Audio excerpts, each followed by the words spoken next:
dan sehat.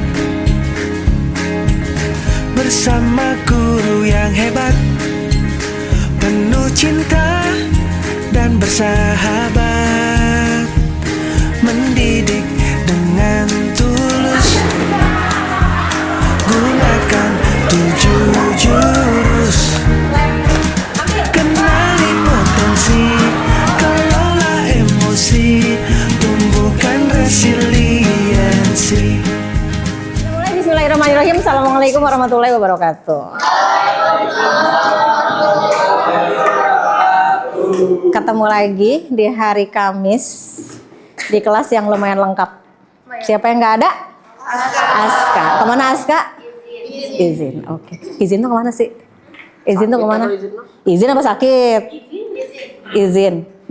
Oke ya. Siang-siang minta pindahin kelas dari kelas yang atas ke kelas yang bawah.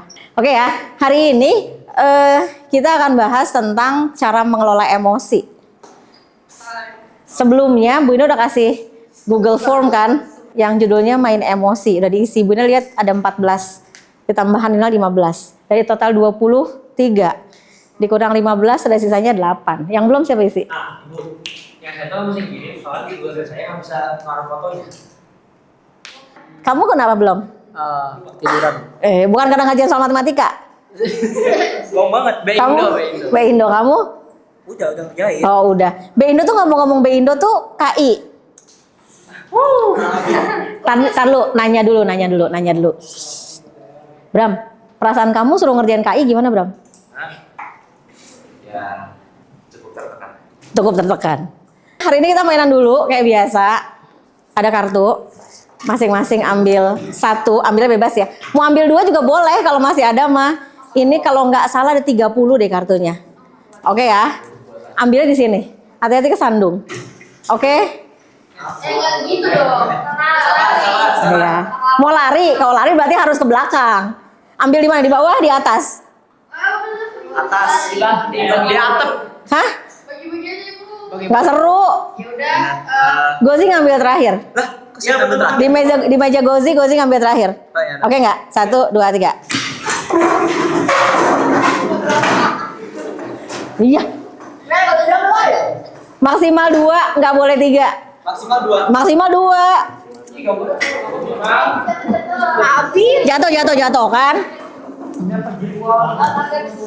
Gozi ngambil terakhir. Ya tahu, Ibu tahu. Terakhir. Nggak dapet? Oh, udah. Siapa yang belum dapet? Iya, Arya belum dapet. Udah. Oke. Buat apa kartu itu? Nah, udah dilihat kan? Isinya macam-macam, nggak ada yang sama kalau isinya. Isi kartu nggak ada yang sama. Lo apa?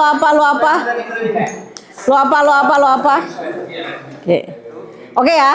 Nah, ini namanya kita bermain kartu emosi. Cara mainnya adalah Bu Ina akan bacakan dulu situasinya. Nanti yang merasa isi kartu kamu tuh cocok, kamu angkat. Oke, get it? Masa sih? Iya, absurd, saking absurdnya maunya ambilnya matematika. Oke, yang pertama. Ketika orang tua tidak memahami keinginanmu, gimana perasaan kamu?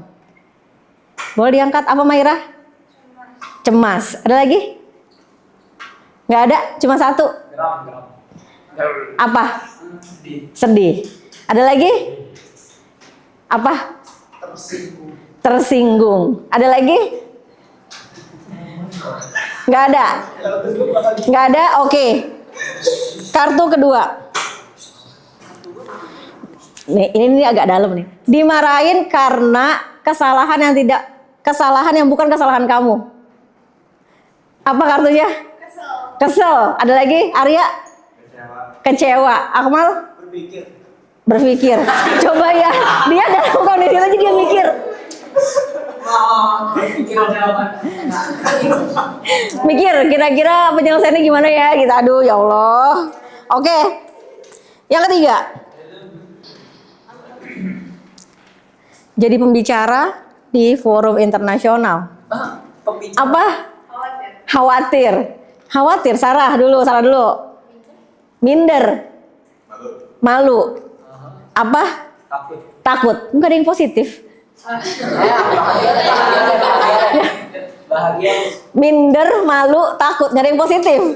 Bahagia tuh bukan. Kali gitu bangga gitu nggak ada. Nggak ada bangga. Oh nggak ada, oke. Dapat surat cinta. Oh. Agak gimana ya? Apa?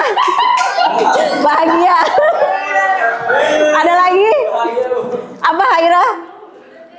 Terkejut. Ya ampun, itu apa? Manda? Canggung. Apa Zal? Hah? Senang. Oke, next. Orang tua kamu lagi marah di rumah dan kamu harus berangkat sekolah. Perasaan kamu? Takut mas bakal.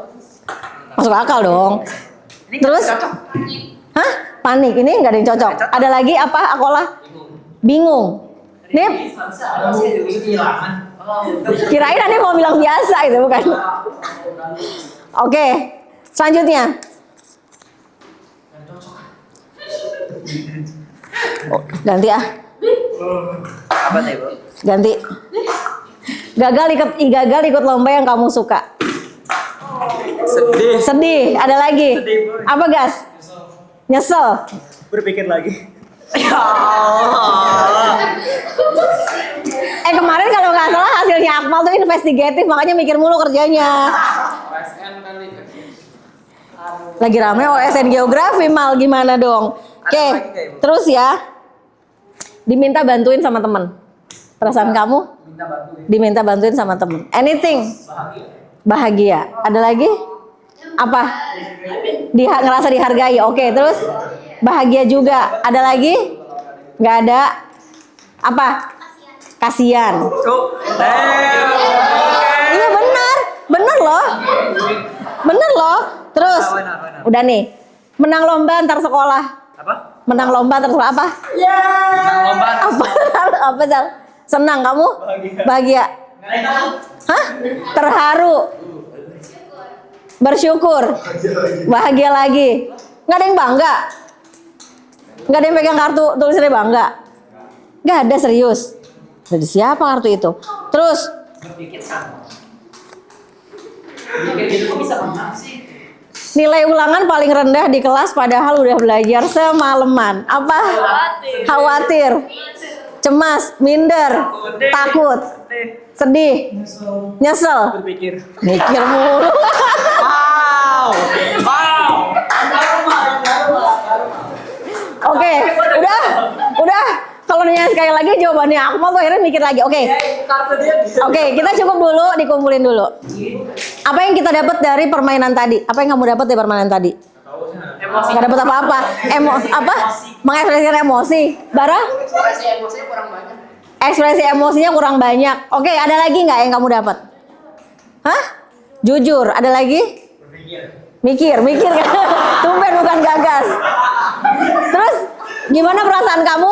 Gimana perasaan kamu dengan game tadi? Asik. Asik.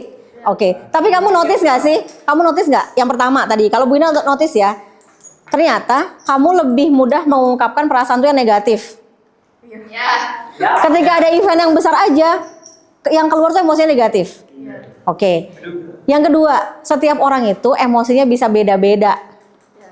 Satu hal yang perlu kita pelajari adalah emosi tuh setiap orang mungkin berbeda dan tapi emosi tuh nggak ada yang salah.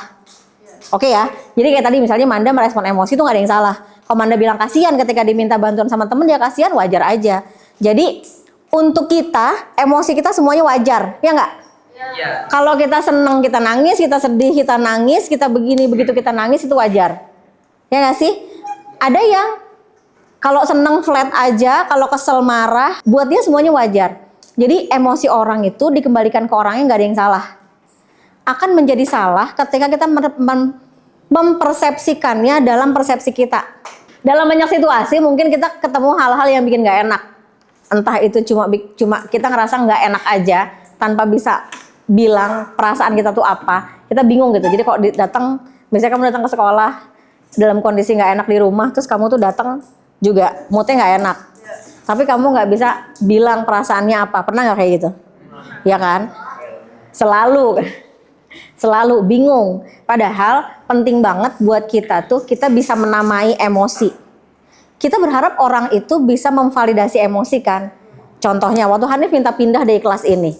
Bolak-balik, bolak-balik, bolak-balik. Apa yang dirasain, Boy? Kesel. Kesel. Kesel. Hah? Kesel, kecewa. Nah, jadi emosi itu harus dinamai. Kita harus jelas kita tuh emosinya apa yang keluar saat itu. Jangan sampai misalnya kita kecewa, kita bilangnya saya marah.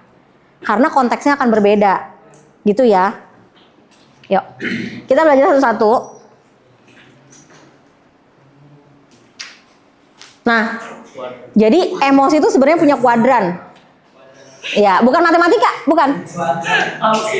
Emosi itu punya kuadran. Bayanginnya sih bener matematika karena kamu anak IPA lah ya. Jadi kita tuh masing-masing punya peta emosi. Itu tuh alat visual yang bantu kita tuh ngerti gitu loh. Ini petanya ada di mana? Yang pertama, kalau energinya tinggi, suasana hatinya negatif, misalnya marah, cemas. Terus yang kedua, energinya tinggi, suasana hatinya positif, itu semangat, senang, bahagia, dan seterusnya. Dan ada kuadran 3, emosinya rendah, suasana hatinya negatif, sedih, lesu, kangen. Tanggen tuh apa? Takut salah denger gitu kan ya. Terus yang terakhir nih, emosinya rendah, suasana hati positif, kayak tenang, puas. Kayak orang suka bilang kalem aja gitu. Gitu kan ya. Nah ini 4 jadi kita mesti kenal dulu kita tuh emosinya di saat itu ada di kuadran mana. Oke. Nah yang paling penting ketika kita nih hidup penuh emosi ya nggak sih? Even orang yang paling flat aja dia punya emosi. Kalau kamu lihat orang paling flat, dia mah kayak nggak punya emosi, enggak. Dia cuma menyimpan bara dalam hatinya. Yo. Bukan nyimpen kamu, bukan. Agak gimana gitu ya. Jadi semua itu disimpan aja, emosi disimpan, dia senang disimpan, sedih disimpan, semuanya disimpan. Jadi yang tahu tuh cuma dianya aja, orang lain nggak tahu, ya. Nah, tapi kita harus bisa, tadi Bu Ina bilang kita harus bisa kasih nama emosi. Apa sih? Kita tuh kenapa gitu loh? Kayak misalnya orang ketemu, kalau kamu ketemu orang, terus dia cemberut, yang kamu pikir apa? Kamu ketemu Bu Indah, terus kemudian diem gitu, marah, sedih, kamu bingung, bad mood. Judas, Julid. Emang gak dibilang kepoan kan ya? Padahal mungkin di hari itu Bu Ina lagi sakit. Ya gak sih? Atau Bu Ina suka bilang, Iko diem aja. Ayo, kalau Bu Ina piket, Bu Ina suka nanya, kenapa kok datang diem aja? Senyum kek, gitu kan? Nah, itu sebenarnya Bu Ina tanya, emosi yang muncul dari kamu tuh apa? Jadi kita perlu banget namain emosi itu. Misalnya kalau kita marah, kita bilang kita marah. Kita harus jujur ya sama emosi kita. Jadi jangan bohong. Kalau bohong kenapa? Yang pertama orang nggak paham kita. Yang kedua emosinya tidak terekspresikan dengan benar. Jadi orang nggak bisa validasi. Kan kita pengennya orang bisa validasi dong. Gak enakan itu kadang tuh pernah ngalamin. Gak enakan. Satu nggak tahu apa yang ngerasain. Cuman kayak sedih aja dulu. Tapi kayak ada yang gagal gitu loh. Iya. Oh. Tapi kita nggak tahu itu kenapa. Nah, itu PR-nya tuh kita harus mengurai gitu loh. Diurai, ada kejadian apa kemarin, tadi, apa. Kan ada orang suka bilang, kayaknya firasat gue gak enak, tiba-tiba gue sedih. Ya gak sih? Nah, tapi biasanya ada penyebab-penyebabnya. Ada trigger-trigger kecil yang kita tuh suka gak sadar. Jadi kita emang harus ngerunutin itu. Latihan mengelola emosi itu latihan panjang. Bukan latihan pendek ya. Jadi bukan latihan sehari, 2 hari selesai, enggak. Sama kayak latihan kita bicara asertif. Pernah dengar gak? Assertive training. Jadi kita perlu belajar bicara tegas. Berani bilang enggak sama orang yang ngajak kita ngelakuin hal gak enak. Contoh misalnya, Sar bantuin dong ini, Sar bantuin, Sarah tuh gak enakan, iya aja gitu. Nah, Sarah harus belajar asertif. Sempurna banget sih. Salah ya? Tadi kenapa Bram? Tadi kenapa? Yang mana ya? Tadi pas Bu Ina bilang, tar lu bentar. Harus belajar jadi enakan. Tapi kita harus tahu posisinya ya. Dan enggak, tapi itu susah loh. Oke, next. Nah, kita belajar dulu. Flip the lid. Ada yang mau bantuin bacain nggak? Gas, bacain lah Gas, tolong bantuin. Ini menggunakan analogi untuk menjelaskan respons emosional. Bayangkan letak seperti tangan, di mana ibu jari adalah sistem korteks emosi. Dan jari lainnya mewakili korteks prefrontal atau pengambil keputusan. Flip the lid terjadi saat emosi memuncak dan sistem ini mengambil alih. membuat kita bilang diary ini membantu kita mengembalikan fungsi otak. Terima kasih. Jadi seger kan disuruh? Jadi seger disuruh? Ngerti nggak? Kalimatnya ngerti nggak? Ngerti ya? Jadi flip the lid itu metode analogi otak menjelaskan respon emosional. Jadi kalau kita dalam kondisi emosi, jadi si ibu jari ini mewakili pusat emosi. Pusat emosi otak kita itu isinya cuma satu, fight. Apapun yang kita rasa, dia cuma fight. Kalau kita terutama emosi negatif ya. Kalau kita marah, kalau kita kesel, kita kecewa, sedih, itu dia cuma fight. Pokoknya taunya fight, lawan. Nah, makanya kita perlu penyeimbang. Ada ego, ada norma, gitu kan? Jadi ada macam-macam, ada berpikir logis dan seterusnya. Jadi ketika kita lagi kondisi terbuka gini, emosi kita tuh nggak kekontrol. Kalau dalam Islam, ketika kita emosi, kita marah. Lebih spesifik ya, kalau kita marahnya berdiri, kita harus duduk. Kalau masih marah, tiduran. Kalau masih marah, wudhu. Kalau masih marah, juga baca ta'awuz, auzubillahi minasyaitonirrajim. Ya tidur, kalau boro-boro tidur, Nip. Masih marah kan emosi, nggak bisa tidur gitu misalnya. Oke ya. Nah, sambil kita belajar tadi tentang sistem limbik kita, nanti kita coba nih flip the lid, ya nggak sih? Dilipat tangannya, ditutup, emosinya dikontrol. Kita pakai teknik yang kedua. Ngapain nih kalau kita udah tutup? Mau ngapain? Berapa lama gitu kan? Nah, kita pakai teknik nafas. Teknik nafas tuh rumusnya 4-4-4. Tarik. Kita nggak lagi mompa sepeda bukan? Apalagi mompa kereta, enggak. Gitu. Jadi tarik nafas, 4 hitungan 4 detik ya. Tarik nafas. Maksudnya pelan-pelan. Kan kalau kita gimana? Gitu kesel banget, gitu kan. Emosi banget. Tarik nafasnya, ditahan, terus dikeluarin pelan-pelan. Di saat itu kita sedang jeda, diri kita lagi jeda. Sambil kita jeda, kita mikir apa nextnya. Oke, kita lihat yang selanjutnya ya. Nah, yuk kita cobain. Yang pertama, langkah pertama. Apa langkah pertama ya? Langkah pertama ya apa ya? Tolong dibaca. Buat kepalan tangan. Saat ini kamu masih tenang. Otak logismu gimana? Angkasa. Ayo gimana tangannya? Ibu jarinya ditutup. Oke ya. Jadi ditutup dalam kondisi kita tenang. Kalau dibuka berarti kita emosi. Ya kan? Lalu yang kedua. Nip, baca Nip. Buka kepalan tangan. Saat ini kamu sangat marah atau panik, otak emosi mengambil alih. Oke, terima kasih Gozi. Boleh yang ketiga? Sadar. Lalu? Kamu sedang flip the lid, ini tandanya kamu butuh juga. Oke, jadi ketika kamu lagi emosi, kita harus sadar ya. Kita nggak bisa kalau emosi kita tetap aja harus, kalau mau marah ikutin aja, nggak bisa. Jadi sadar, langsung lipat tangannya. Diapain tangannya? Kau lagi apa? Tadi kata Bu Indah. Katanya kata Hamzah jadi terharu. Tadi Bu Indah bilang lagi apa? Lagi marah, harus ngapain? Tutup, lipat tangannya. Iya. Abis itu yang keempat ngapain? Itu dibaca.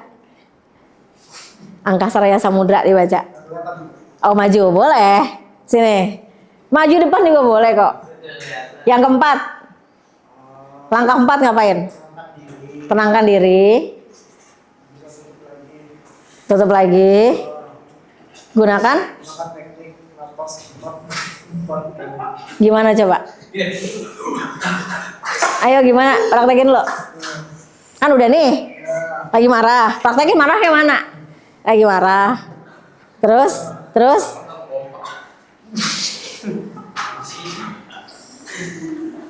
Serius dulu. Nah, Oke. Masih tarik doang nggak dikeluarin napasnya? kan 4 kali. Ntar udahan. Oke, silakan duduk. Oke, tutup lagi. Oke ya. Nah, sambil kita nafas, kita mikir. Kita mikir nih, what next? Kita mau ngapain? Ada 8 caranya. Nah, ada 8 caranya merespon lingkungan kita atau situasi di lingkungan yang mungkin bikin kita emosi.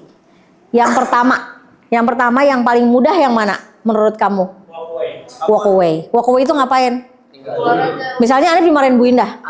Hanif kamu gitu. Terus boleh tinggal kabur gitu. Langsung kabur aja, langsung pulang aja. Ngapain coba? Kalau walk away itu berarti sambil jeda, terus nextnya keluar ruangan. Count to 10 masih. Terus? Kan tinggal diem. Habis itu ya kalau datang balik lagi. Kalau datang balik lagi. Oke, itu yang paling mudah yang pertama. Yang kedua, step kedua Hanina yang mana? Ngapain maksudnya gantian ngomong? Oh, terus Bina juga emosi gitu. Bina ngomong nggak berhenti. Oh, terus yang kamu lakukan apa? Mendengarkan curhatan ibu dulu baru aku ngomong. Oh, oke. Oke, itu yang kedua menurut Hanina yang paling mudah. Yang ketiga, Hajira menurut kamu yang paling mudah? Apologize. Jadi kamu ngapain? Apologize gampang. Minta maaf aja dulu, yang penting selesai di saat itu. Oh, emosinya hilang nggak? Emosi kamu? Tapi kayak yang penting masalahnya redahan dulu. Oh, oke. Terus yang keempat apa kira-kira? Kalau 3 cara udah dicoba tapi belum bisa, lalu yang keempat apa yang bisa kamu lakukan? Tell them to stop. Suruh diem gitu. Bina diem dulu. Suruh diem, oke. Terus yang selanjutnya Gozi. Menurut Gozi yang mana? Hitung. Tenangin diri. Kalau 10 gak cukup? Apa misalnya? Apa misalnya? Apa misalnya? Nonton ceramah Ustadz Khalid Besar. Atau mungkin keluar Handphone aja disita Pak Akbar. Gimana mau nonton Ustadz Khalid Basar lama? Siapa Bu? Enggak sih. Misalnya lagi dimarahin nih. Ya kan? Biar sabar deh. Mau nonton ceramah kan, tapi handphone disita. Imajinasi ingat-ingat ceramah yang pernah ditonton. Oh. Ternyata kata ustadznya nggak boleh marah-marah. Ayo gimana coba? Oke. Jadi 8 ini kembali ke orangnya ya. Jadi penggunaan 8 cara itu kembali ke orangnya, dan nggak setiap situasi itu cocok sama masing-masing orang atau masing-masing caranya. Jadi bisa aja ketika kamu jeda, yang kamu butuhkan tuh ternyata yang paling panjang itu pakai iMessage. Yang paling disarankan kalau kita ketemu sesuatu yang memang membuat emosi, itu berhadapan dengan orang lain ya. Kita dalam situasi komunikasi. Jadi kalau dalam situasi yang kita berhadapan sama orang dan dia harus ngerti kita tuh marah atau kita tuh punya emosi yang harus kita ekspresikan, biasanya disarankan pakai iMessage. Jadi kesimpulan ini boleh dibacain lah, Nip. Kesimpulannya adalah memulai emosi adalah keterampilan penting yang dapat dipelajari dan dilakukan dengan menggunakan berbagai teknik. Dengan memahami dan menyikapi ini, kita dapat meningkatkan kesejahteraan emosional dan memperkuat hubungan interpersonal. Kemarin ada yang kecerdasan interpersonal nggak? Ingat nggak? Minggu lalu ada yang kecerdasan interpersonal nggak? Sarah. Ada lagi? Hazira. Apa sih kecerdasan interpersonal? Memahami orang lain dan diri sendiri. Kalau intrapersonal kita paham diri kita, tapi kita nggak paham orang. Sedangkan di dalam kehidupan bersosial, dalam kehidupan kita bareng-bareng sama orang, nih kamu sekelas, pasti gesekan tuh ada kan? Ih nggak suka lah sama si inilah, dia kalau lagi belajar begini. Ih nggak suka lah sama si itulah, dia suka gini gitu. Nah itu kan sebenarnya kita perlu kan bolak-balik memahami emosinya dia, kita memahami juga emosi kita. Kita nggak bisa nuntut orang paham kita aja. Bar, yang terakhir boleh tolong dibacain dong. Kita nggak perlu jadi avatar yang terlatih mengendalikan udara, api, dan air. Cukup dari diri sendiri yang paling Ngantuk. pikiran, hati, dan emosi. Terima kasih. Oke, kalau udah nih, coba Bu Ina mau tanya deh. Setelah materi ini selesai, apa yang mau kamu ambil? Kita kamu belajar di satu pola. Oh, kalau gue marah, kalau ngadepin guru begini, guru begitu, tiba-tiba remedial, tiba-tiba ini, gue harus apa? Mau gimana nanti setelah ini? Tapi paling enggak, Bu Indah harap kamu paham bagaimana caranya nanti menghadapi orang lain. Ketika kamu dalam kondisi tidak menyenangkan, kita nggak bisa meledak-ledak, apalagi jadi murid ya, nggak bisa meledak-ledak, kita nggak bisa marah gitu. Bu Indah pernah kok jadi murid serius, yang tiba-tiba guru datang ulangan, tiba-tiba ngasih soal dan seterusnya, pernah. Jadi memang kita harus banyak-banyak kontrol emosi. Oke, Bu Indah titip sama Sarah, tolong diisi Google Form-nya sekarang. Refleksi kegiatan ini. Sekali lagi terima kasih. Assalamualaikum warahmatullahi wabarakatuh. 7 jurus PK hebat, bersama murid melangkah tepat. 7 jurus